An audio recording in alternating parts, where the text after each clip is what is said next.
दिल्ली के बुरारी कांड की रहस्यमयी कहानी। 1 जुलाई 2018 की सुबह दिल्ली के बुरारी इलाके में एक ऐसी खौफनाक घटना घटी जिसे सुनकर आज भी लोगों की रूह कांप उठती है।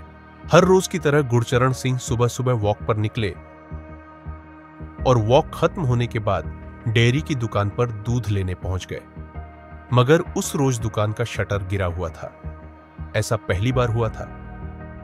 वो दुकान चुंदावत परिवार की थी।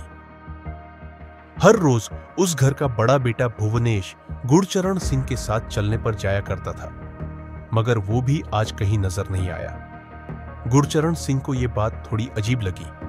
उन्होंने परिवार के सभी सदस्यों को फोन किया, लेकिन किसी ने भी फोन नहीं उठाया। वो परेशान होकर भागते हुए चुंदावत परिवार के घर पर पहुंचे और वहां का नजारा देखकर उनके पैरों तले जमीन खिसक गई। उन्होंने तुरंत पुलिस को फोन लगा दिया। अगले ही कुछ मिनटों में पुलिस वहां पहुंच गई। तब तक चुंदावत हाउस के सामने काफी भीड़ इकट्ठा हो गई थी।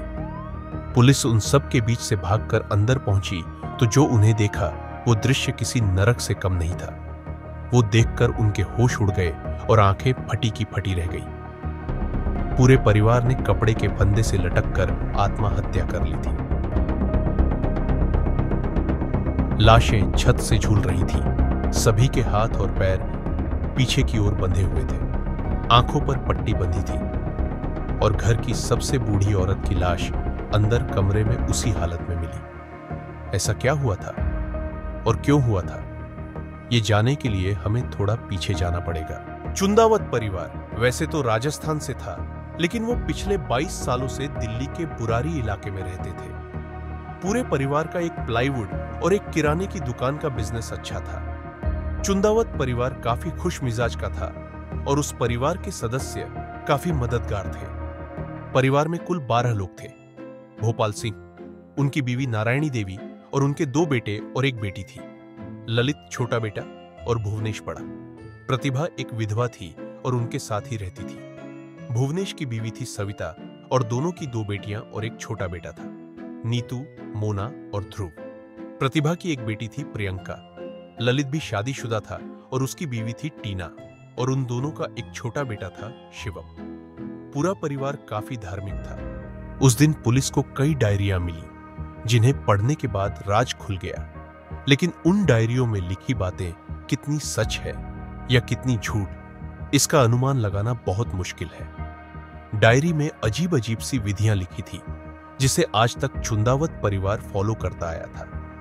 उन डायरियों में कुछ ऐसी बातें भी थीं जो इस दुनिया से परे थीं, जो एक सुपरनैचुरल चीजों के बारे में थी।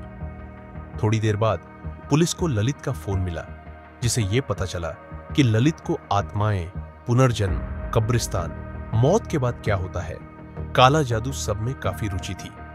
इस बात से पुलिस को समझ आया कि यह पूरी कहानी का जड़ ललित ही है। पुलिस ने जब आगे जांच की तो उन्हें धीरे धीरे पूरी कहानी पता चल गई। ललित काफी खुशहाल, मिलनसार और काफी बातचीत करने वाला लड़का था, लेकिन एक बार उसके प्लाईवुड के दुकान में उसका एक एक्सीडेंट हो गया और तब से उसने अच्छे से बातचीत करना ही बंद कर दिया। उसकी हालत और बुरी हो गई जब उसके पिताजी भोपाल सिंह की मौत लंग्स की कोई बीमारी के कारण से हो गई। पिता के देहांत के बाद ललित के हाव भाव बिल्कुल ही बदलने लगे। भोपाल सिंह के गुजर जाने के कुछ दिन बाद जब घर पर उनकी आत्मा की शांति के लिए पूजा रखी गई तो उस पूजा के दौरान ललित अचानक से ओम नाम का जाप करके चिल्लाने लगा, ओम ओम, बिल्कुल अपने पिता भोपाल सिंह के जैसे। पूछने पर उसने बताया कि उसके पापा उसके सपने में आते हैं और कहते हैं कि वो वापस आना चाहते हैं। उस दिन के बाद से हर रोज घर में पूजा पाठ होने लगी। पहले तो आसपास के लोग भी उस पूजा में शामिल होते थे, मगर धीरे धीरे सिर्फ परिवार के लोग रह गए। हर रोज 9:30 पर पूरा परिवार इंतजार करता था, क्योंकि उन्हें लगता था कि भोपाल सिंह के आने का वक्त हो गया है। उन पूजा के बाद घर के सभी लोग और भी धार्मिक हो गए। सबने नॉनवेज खाना बंद और शराब पीना छोड़ दिया और सात्विक खाना खाने लगे। ये सारी बातें डायरियों में लिखी हुई थी। जब पुलिस ने सीसीटीवी फुटेज की जांच की तो उन्हें घर के सदस्य दिखे जो अपने दुकान से स्टूल और कुछ सामान घर ले जा रहे थे। डायरी में सब कुछ लिखा था, उनके मरने का वक्त और दिन, उनके मरने की विधि। पूरे परिवार को ललित ने यकीन दिला दिया कि अगर पूरे परिवार ने विधि अनुसार अपनी जान दे दी तो वो मोक्ष की प्राप्ति करके अपने पिता भोपाल सिंह के साथ वापस जुड़ जाएंगे। और उसी विधि के अनुसार पूरे परिवार ने आंख पर पट्टी बांधकर अपनी जान दे दी। ये सारी विधि जादू और काला जादू के सामान थी। पुलिस ने जब रिपोर्ट पब्लिश की तो उसमें ललित को एक डिसऑर्डर से परेशान बताया गया, जिसमें इंसान अपनी ख्यालों की दुनिया में जीता है। पुलिस ने यह केस बंद कर दिया, मगर आज भी कुछ लोग कहते हैं कि डायरी में जो हैंडराइटिंग थी वो ना तो ललित से मिलती थी और ना ही परिवार के किसी सदस्य से। तो वो लिखावट किसकी है? कौन था जो उन्हें गाइड कर रहा था? आज भी बुरारी की वो गलियां वीरान लगती हैं, जहां पूरे परिवार ने एक साथ अपने पिता से मिलने के लिए अपनी जान दे दी। अगर आपको ये कहानी अच्छी लगी हो तो हमें अभी सब्सक्राइब करें और सुनिए हर शनिवार एक ऐसी ही दिल दहला देने वाली हॉरर स्टोरी।